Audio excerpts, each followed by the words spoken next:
Hello, Dr. Jessica here with Proactive Physical Therapy and Wellness, and today we are going to be talking about the C-section scar. So I know that sometimes that scar can get pretty painful and uncomfortable, and it just feels like it's not moving. So the technique I am going to show you today is going to be to move the actual scar and some different things that you can try from that standpoint. So I will show you that. So I drew a scar on my belly just so that you can get a better picture. So scar right there. So with this one, what you can do is you can grab on both sides of the scar, pinch, and then move the scar up and down. And you can do that the entire length of the scar.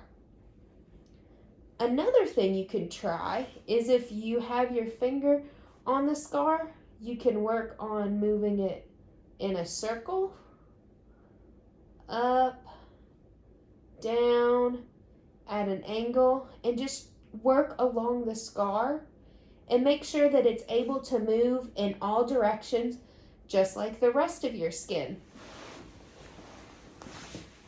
So, with all of that being said, if you have a C-section scar and it's giving you a lot of trouble, come into Proactive Physical Therapy and Wellness for your free C-section scar assessment.